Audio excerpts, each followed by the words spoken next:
Next topic है आपका utility analysis अर्थात तुष्टि गुण। देखिए तुष्टि गुण में इसको पढ़ेंगे। प्रारंभिक प्रश्न यह है, हम यदि बात करें इसकी तुष्टि गुण की कि तुष्टि गुण है क्या, तो प्रारंभिक प्रश्न यह है कि उपभोक्ता किसी वस्तु की इच्छा क्यों करता है। मार्शल के अनुसार वह किसी वस्तु की इच्छा इसलिए करता है कि उसको तुष्टि गुण का मतलब संतुष्टि प्रदान करती है। अर्थशास्त्र में तुष्टि गुण का अर्थ किसी वस्तु अथवा सेवा का वह गुण है जिससे मानव की किसी आवश्यकता की संतुष्टि होती है। जैसे भूखे को रोटी, जैसे रोटी है किसके लिए, भूख मिटाने का गुण होता है रोटी में, और कोका कोला में प्यास बुझाने का गुण होता है, प्रोफेसर में पढ़ाने का गुण होता है। ये सब क्या कहलाते हैं, तुष्टि गुण कहलाते हैं। अब तुष्टि गुण क्या होता है, तुष्टि गुण इन पदार्थों के प्रयोग से संबंधित रखता है, इसलिए तुष्टि गुण को प्रयोग मूल्य यानी कि वैल्यू इन यूज क्या कहा जाता है, वैल्यू इन यूज भी कहा जाता है, याद रखिएगा।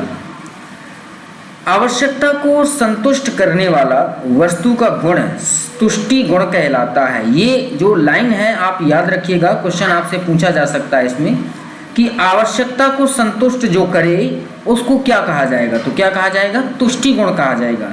Utility is want satisfying power of a commodity. Clear हो गया।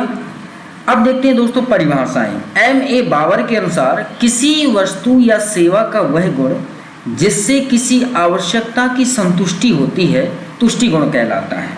क्लियर हुआ। Utility is the power of a good और service to satisfy a want. ये किसने कहा है, M.M. बावर। प्रोफेसर हेब्डन ने कहा है कि तुष्टि गुण किसी वस्तु का वह गुण होता है जो किसी आवश्यकता को संतुष्ट करता है, और utility is the quality of a good to satisfy a want. इस किसने कहा है, हेब्डन ने कहा है। अब देखिए हम यहाँ पर पढ़ेंगे विशेषता तुष्टि गुण की, तुष्टि गुण की विशेषता पढ़ेंगे यूटिलिटी की। तो तुष्टि गुण की विशेषताएं में से पहला है आपका तुष्टि गुण भावगत है। Utility is a subjective. देखिए समझिएगा इसको ध्यान से, तुष्टि गुण वस्तु में छुपा हुआ या इसमें निहित गुण नहीं होता। यदि ऐसा होता तो एक वस्तु में सभी के लिए गुण तुष्टि गुण एक समान होता, परंतु उदाहरण जैसे सिगरेट में सिगरेट ना पीने वाले के लिए कोई तुष्टि गुण नहीं होता, शराब ना पीने वाले के लिए शराब में कोई तुष्टि गुण नहीं होता, जबकि सिगरेट पीने वाले के लिए सिगरेट में तुष्टि गुण होता है और शराब पीने वाले के लिए शराब में भी तुष्टि गुण होता है। जो नहीं पीता उसके लिए उसमें तुष्टि गुण नहीं होता, अर्थात उसको संतुष्टि नहीं मिलेगी। ऐसा क्यों होता है, क्योंकि तुष्टि गुण वस्तु में छुपा हुआ गुण होता है। एक वस्तु में सभी के लिए तुष्टि गुण होता है, परंतु ऐसा नहीं है, अर्थात तुष्टि गुण वस्तुगत नहीं होता। क्या नहीं होता, वस्तुगत नहीं होता, ऑब्जेक्टिव नहीं होता। ये नहीं है कि सिगरेट से सबको संतुष्टि मिले या शराब से सबको संतुष्टि मिले। तुष्टि गुण किसी वस्तु के लिए मनुष्य की इच्छा पर निर्भर करता है। यदि हमारी इच्छा किसी वस्तु को उपभोग करने की है तो उस वस्तु में हमारे लिए तुष्टि गुण है, अन्यथा नहीं होगा। अतः तुष्टि गुण क्या है, एक भावगत गुण है, यानी कि सब्जेक्टिव है। क्लियर हो गई इस बात को। अगला देखेंगे हम, दूसरा है तुष्टि गुण सापेक्षिक होता है, अर्थात यूटिलिटी इज रिलेटिव। प्रत्येक वस्तु का तुष्टि गुण सापेक्षिक होता है, अर्थात वस्तु का तुष्टि गुण हमेशा एक समान नहीं रहता। यह वस्तु का स्थान बदलने से, यहाँ इसके उपभोग का समय बदलने से बदलता रहता है। जैसे सर्दी में गर्मी के कपड़ों का तुष्टि गुण बढ़ जाता है, जो गर्म कपड़े होते हैं उनका तुष्टि गुण क्या होगा, बढ़ जाएगा, अर्थात उसको आपकी आवश्यकता होगी सर्दियों में। इसी प्रकार भूमध्य रेखा के आसपास के स्थानों पर बर्फ का तुष्टि गुण बहुत अधिक होता है। अब भूमध्य रेखा पर बर्फ तो मिलती नहीं है, ठीक है, तो वहाँ पर ज़्यादा लोग मांग करेंगे, देखेंगे कि हमें क्या हो रहा है, बर्फ देखने को मिले, तो बर्फ का तुष्टि गुण अधिक होगा। अब यही अगर बात करें उत्तरी एवं दक्षिणी ध्रुव पर, तो ये तुष्टि गुण क्या होगा, शून्य होगा, क्योंकि वहाँ तो बर्फ ही बर्फ है ना। तो क्या होगा, तुष्टि गुण सापेक्षिक होता है। जहाँ पर कम होगा वहाँ पर क्या होगा, तुष्टि गुण बहुत अधिक होगा। अब अगला आपका तुष्टि गुण और लाभदायकता यानी कि यूटिलिटी एंड यूजफुलनेस। तुष्टि गुण लाभदायक हो सकता है और नहीं भी हो, दोनों प्रकार है। बहुत सी ऐसी वस्तुएं हैं जिनमें तुष्टि गुण तो प्राप्त होता है परंतु वे लाभदायक नहीं होते, जैसे शराब हो गया, अफीम हो गया, सिगरेट हो गया आदि वस्तुओं में तुष्टि गुण तो है परंतु मनुष्य के लिए ये हानिकारक होते हैं। इसके विपरीत यदि हम देख लें, दूध हो गया, अनाज हो गया आदि जो फल हो गया आदि ये वस्तुएं होती हैं तुष्टिदायक भी होती हैं और लाभदायक भी होती हैं, अर्थात इनसे संतुष्टि भी मिलती है और ये ह्यूमन के लिए लाभदायक भी होते हैं। नेक्स्ट है तुष्टि गुण और संतुष्टि। देखिए, यूटिलिटी एंड सेटिस्फैक्शन। तुष्टि गुण वह गुण या शक्ति होता है जो वस्तु के उपभोग के दौरान प्राप्त होती है, परंतु संतुष्टि वह है जो वस्तुओं के उपभोग करने के बाद प्राप्त होती है। क्लियर हो रहा है? तुष्टि गुण क्या है? तुष्टि गुण वह गुण होता है या शक्ति होती है जो वस्तु के उपभोग करने के दौरान प्राप्त होती है, और संतुष्टि वह होता है जो वस्तु के उपभोग करने के बाद प्राप्त होती है। अतः संतुष्टि तुष्टि गुण प्राप्त करने का परिणाम होता है। समझ में आया? संतुष्टि क्या होता है? तुष्टि गुण प्राप्त करने का परिणाम होता है। जैसे अंगूर का उपभोग करने से पहले या उपभोग के अंतर्गत तुष्टि गुण प्राप्त होगा, परंतु जब हम अंगूर का उपभोग कर चुके होंगे तो हमें क्या होगी? संतुष्टि प्राप्त होगी। तुष्टि गुण और नैतिकता, यूटिलिटी एंड मोरालिटी। तुष्टि गुण का नैतिकता से कोई कभी सीधा संबंध नहीं होता। कुछ वस्तुएं ऐसी होती हैं जिनका उपभोग करने से तुष्टि गुण तो प्राप्त होता है परंतु उनको नैतिक दृष्टिकोण से उचित नहीं समझा जाता, जैसे शराब हो गया, भांग हो गया, अफीम हो गया, स्मोक हो गया आदि। इन्हें क्या होगा? आप इनका सेवन करोगे लेकिन ये क्या नैतिकता है? नहीं। तो इनका सेवन करने वाले व्यक्तियों को तुष्टि गुण तो प्राप्त होता है परंतु इनका उपभोग नैतिक दृष्टिकोण से उचित नहीं माना जाता है। तुष्टि गुण और स्वादिष्टता यानी कि यूटिलिटी एंड टेस्टफुलनेस। संतुष्टि गुण का किसी वस्तु की स्वादिष्टता से कोई संबंध नहीं होता। जैसे मलेरिया के रोगी के लिए कुनैन में तुष्टि गुण तो है परंतु ये स्वादिष्ट नहीं होती है। क्लियर है ना? क्या नहीं होता? ये स्वादिष्ट नहीं होता है। नेक्स्ट है आपका तुष्टि गुण और वैधता यानी कि यूटिलिटी एंड लीगैलिटी। बिना लाइसेंस के कार चलाने में तुष्टि गुण तो प्राप्त होता है परंतु यह वैध या लीगल नहीं होता। अतः बहुत सी ऐसी वस्तुएं हैं जिनके सेवन से तुष्टि गुण तो प्राप्त होता है परंतु वह वैधानिक दृष्टिकोण से उचित नहीं होता है।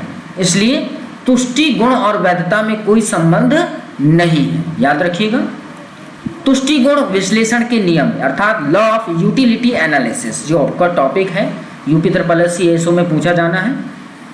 तुष्टि गुण विश्लेषण के नियमों के आधार पर यह ज्ञात किया जा सकता है कि हम किसी वस्तु की एक निश्चित मात्रा की ही मांग क्यों करते हैं, इससे कम या अधिक क्यों नहीं करते। इतना ही नहीं, बाजार में उपभोक्ता के व्यवहार संबंधी तुष्टि गुण विश्लेषणों के नियमों के आधार पर ही मांग का नियम भी प्रतिपादित किया जाता है। इसके अंतर्गत उपभोक्ता के व्यवहार से संबंधित तुष्टि गुण विश्लेषण के दो मुख्य नियम हैं। पहला हम करेंगे घटते सीमांत तुष्टि गुण का नियम और दूसरा आपका सम सीमांत तुष्टि गुण का नियम यानी कि law of diminishing marginal utility and law of equi marginal utility. तो देखिए, इसमें पहला पढ़ेंगे हम घटते सीमांत तुष्टि गुण का नियम। घटते सीमांत तुष्टि गुण का नियम उपभोग का अति महत्वपूर्ण नियम है। आत्म अवलोकन के आधार पर जर्मन अर्थशास्त्री गॉसिन ने व्यक्त किया कि जैसे जैसे एक उपभोक्ता के पास किसी वस्तु के भंडारण में वृद्धि होती है वैसे वैसे उस व्यक्ति की अतिरिक्त इकाइयों से मिलने वाली सीमांत तुष्टि गुण क्रमशः घटता जाता है। इसी प्रवृत्ति को घटते सीमांत तुष्टि गुण का नियम कहा जाता है। फॉर एग्जाम्पल, कोई चीज़ आपको एकत्र करनी है तो मान लीजिए आपने क्या कहा, आपने निर्धारित किया कि हमको क्या करना है, 100 किसी मान लीजिए 100 इकाई कोई भी वस्तु को एकत्र करना है, भंडार करना है। तो पहले क्या होगा, एक इकाई आप इकट्ठी करोगे तो उसको क्या होगा, आप सोचोगे और जल्दी हो जाए, लेकिन जैसे जैसे भंडारण बढ़ता जाएगा वैसे वैसे उसका तुष्टि गुण घटता जाएगा, अर्थात फिर आपको आवश्यकता कम महसूस होने लगेगी। तो ये घटते हुए सीमांत का तुष्टि गुण नियम होगा। और इस नियम को हम क्या कहते हैं, गॉसन का पहला नियम भी कहते हैं। याद रखिएगा, गॉसन का पहला नियम। तो यहाँ से क्वेश्चन पूछा जा सकता है कि गॉसन का पहला नियम जो है, गॉसन का पहला नियम क्या कहता है। नेक्स्ट है आपका, प्रत्येक उपभोक्ता का इस नियम को उपभोग के दौरान अनुभव कर सकता है। प्रत्येक उपभोक्ता इस नियम को उपभोग के दौरान अनुभव कर सकता है। उदाहरण के लिए, मान लो किसी उपभोक्ता को भूख लगी है और वह केले का उपभोग करता है। उपभोक्ता को पहले केले से बहुत अधिक तुष्टि गुण प्राप्त होता है, दूसरी केले से उपभोक्ता को पहले की तुलना में कम तुष्टि गुण प्राप्त होगा। इसी प्रकार जैसे जैसे उपभोक्ता अतिरिक्त केले का उपभोग करता जाता है, वैसे वैसे उनसे मिलने वाला तुष्टि गुण कम होता जाता है, क्योंकि उसकी केला खाने की इच्छा संतुष्ट होती जाती है तथा प्रत्येक अगली इकाई की इच्छा भी कम होती जाती है। मान लीजिए आप एक केला खाओगे तो जितना एक केले खाने का आपको संतुष्टि मिलेगी, मूल्य होगा, उसका जो अगला केला खाओगी उसमें आपको कम संतुष्टि मतलब मिलेगी, संतुष्टि कम होती जाएगी और आपकी इच्छा जो है वो भी कम होती जाएगी। नेक्स्ट है आपका सीमांत तुष्टि गुण। सीमांत तुष्टि गुण को देखेंगे, किसी वस्तु की एक अतिरिक्त इकाई के उपभोग से प्राप्त तुष्टि गुण सीमांत तुष्टि गुण कहलाता है। समझिएगा, किसी वस्तु की एक अतिरिक्त इकाई के उपभोग से जो तुष्टि गुण प्राप्त होता है उसको सीमांत तुष्टि गुण कहते हैं। दूसरे शब्दों में, किसी वस्तु की एक अतिरिक्त इकाई का उपभोग करने से कुल तुष्टि गुण में जो वृद्धि हो जाती है वह सीमांत तुष्टि गुण कहलाता है। मान लो उपभोक्ता का पहला सेब खाने से 25 इकाई तुष्टि गुण प्राप्त होता है और दूसरा सेब खाने से उस कुल तुष्टि गुण बढ़कर 45 हो जाता है, तो दूसरे सेब से आपको कितना मिलेगा? दूसरे से मान लीजिए 45 हो गया, ठीक है, तो 25 था तो कितना हो जाएगा? आपको कितना मिला? 20 मिला ना, ठीक है। इसके बाद यदि उपभोक्ता तीसरा सेब खाता है तो तीसरे सेब की इकाई अब अतिरिक्त इकाई कही जाएगी, उसका कुल तुष्टि गुण बढ़कर मान लो कितना हो गया, जैसे 60 हो गया, तो 2 केले खाने से कितना हो गया था? 45। अब क्या करोगे? 60 हो गया, 60 में से 45 घटाओगे जो तीसरा केला होगा उसका तुष्टि गुण कितना होगा? 15 होगा। तो प्रोफेसर बोल्डिंग कहते हैं कि सीमांत तुष्टि गुण कुल तुष्टि गुण में वह वृद्धि है जो उपभोग में इकाई की वृद्धि के साथ होती है। क्लियर हो गया? चलिए अब देखेंगे मान्यताएं। मान्यताएं क्या हैं? वे कौन सी अन्य बातें हैं जिनको समान माना जा गया है। यह नियम तभी लागू हो सकता है जब निम्न बातें या शर्तें विद्यमान हो तथा समान बनी रहें। पहला क्या है? तुष्टि गुण का यूटिल में माप अथवा गणनावाचक माप संभव हो, या तो यूनिट हो, यूनिट में आप उसको माप कर सकें या गणना कर सकें, ठीक है, तुष्टि गुण का। दूसरा है प्रत्येक वस्तु का सीमांत तुष्टि गुण स्वतंत्र होता है।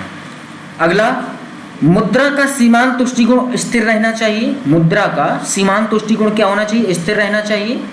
जिस वस्तु को उपभोग किया जाना है उसकी सभी इकाइयों का गुण तथा आकार समान रहना चाहिए।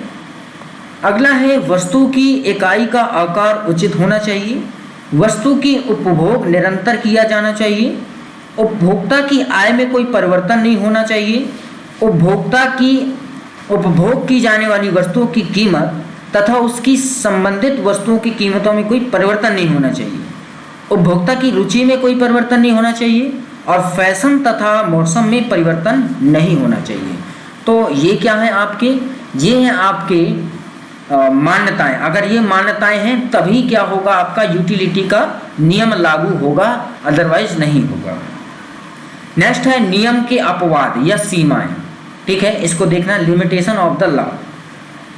घटते सीमांत तुष्टि गुण के नियम के कुछ अपवाद और सीमाएं हैं जो ऐसी परिस्थितियां हैं जहां ये नियम लागू नहीं होते हैं, ठीक है। देखते हैं, पहला कंजूस व्यक्ति, माइजर पर्सन। यह नियम कंजूस व्यक्तियों पर लागू नहीं होता।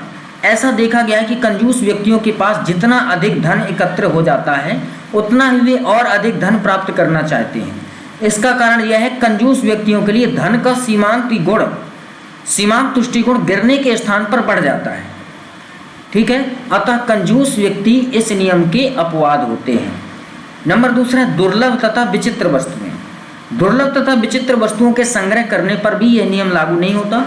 जो व्यक्ति दुर्लभ व पुराने सिक्के, डाक टिकट या दुर्लभ चित्र व कविताएं एकत्र करने का शौक रखते हैं, उनके पास इसका स्टॉक बढ़ने से इनका सीमांत तुष्टिगुण बढ़ता जाता है। इसलिए वे लोग इन वस्तुओं की अधिक से अधिक मात्रा स्टॉक करना चाहते हैं, परंतु इस सीमांत के बाद एक अपवाद अवास्तविक बन जाता है। अगला है नशेबाज। समझ में आ गया ये दूसरा वाला। तीसरा है आपका नशेबाज। यह नियम नशेबाज व्यक्तियों पर भी लागू नहीं होता। जैसे शराबी व्यक्ति को प्रत्येक अगले या अतिरिक्त पैक से पहले पैक की अपेक्षा अधिक तुष्टिगुण प्राप्त होगा, परंतु इसकी एक सीमा होती है जिसके बाद वह स्वयं और पैक पीना पसंद नहीं करेगा और बंद कर देगा। उस समय यह नियम लागू होगा। इसलिए फिर यह अपवाद भी अवास्तविकता बन जाता है। अगला है आपका दिखावे की वस्तुएं। यह नियम दिखावे की वस्तुओं पर भी लागू नहीं होता।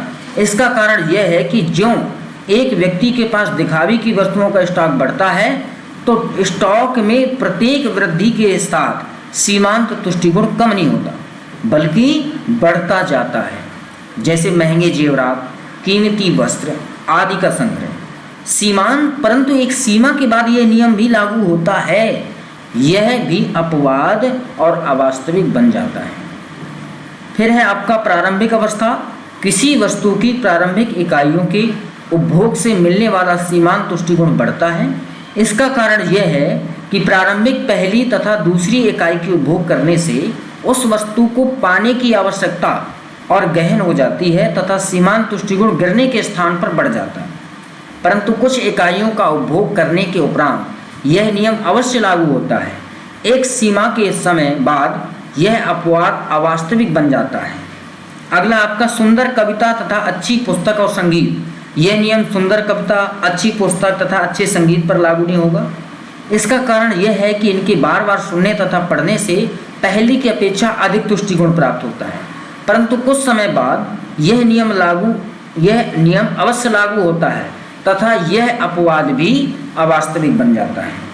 एक सीमा होती है, लिमिटेशन होती है। आप किसी चीज़ को बार बार पढ़ोगे तो कुछ समय तक तो अच्छा लगेगा बार बार पढ़ना और आनंद आएगा, लेकिन फिर क्या होगा, एक समय ऐसा आएगा कि आपको लगेगा कि यार कितने बार पढ़ा है, अब नहीं होता, तो ये अपवाद फिर बन जाता है।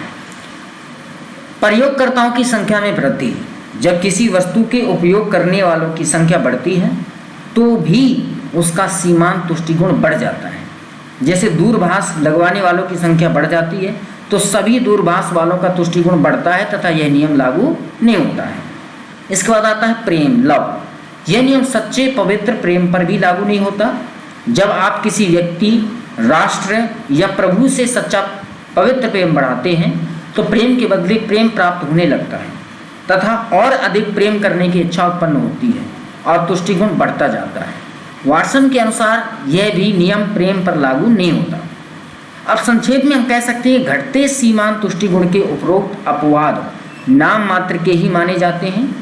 यह नियम सर्वव्यापी यानी कि यूनिवर्सल तथा व्यावहारिक यानी कि प्रैक्टिकल जीवन में लागू होने वाला नियम माना गया है। टांजिंग ने इस संबंध में ठीक कहा है कि घटते सीमांत तुष्टिगुण का नियम इतने कम अपवादों के साथ इतने अधिक व्यापक रूप में लागू होता है कि इसको सर्वव्यापी कहने में कोई बड़ी गलती नहीं होगी। इसके बाद दोस्तों हम पढ़ेंगे नियम के लागू होने के कारण, causes of application of the law. घटते सीमांत तुष्टिगुण के नियम के लागू होने के निम्न कारण हो सकते हैं। कौन कौन सा? प्रत्येक आवश्यकता की पूर्ण संतुष्टि। यह प्राकृतिक नियम है कि प्रत्येक आवश्यकता को पूर्णतः संतुष्ट कर सकते हैं।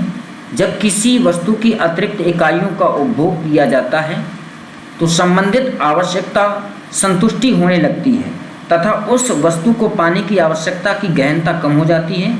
इससे सीमांत तुष्टिगुण कम होता है। वस्तुएं पूर्णतः स्थानापन्न नहीं होती हैं। प्रोफेसर बोल्डिंग कहते हैं कि सीमांत तुष्टिगुण के लागू होने का प्रमुख कारण यह है कि वस्तुएं एक दूसरे की पूर्ण स्थानापन्न नहीं होती। जैसे कॉफ़ी और दूध एक दूसरे के पूर्ण स्थानापन्न नहीं है। यदि कॉफ़ी में दूध की मात्रा या इकाइयाँ बढ़ते चले जाएं तो उसे कॉफ़ी को पीने से अधिक संतुष्टि प्राप्त नहीं हो सकती। अर्थात दूध और कॉफ़ी को निश्चित अनुपात में ही प्रयोग करने से बढ़िया कॉफ़ी तैयार होती है। इसलिए दूध की अतिरिक्त इकाइयों की निश्चित मात्रा के साथ प्रयोग करने या मिलाने से कम तुष्टि गुण प्राप्त होगा, क्योंकि दूध कॉफ़ी का स्थान नहीं ले सकता। अतः इस नियम के लागू होने का यह प्रमुख कारण माना जाता है। तीसरा है वैकल्पिक प्रयोग।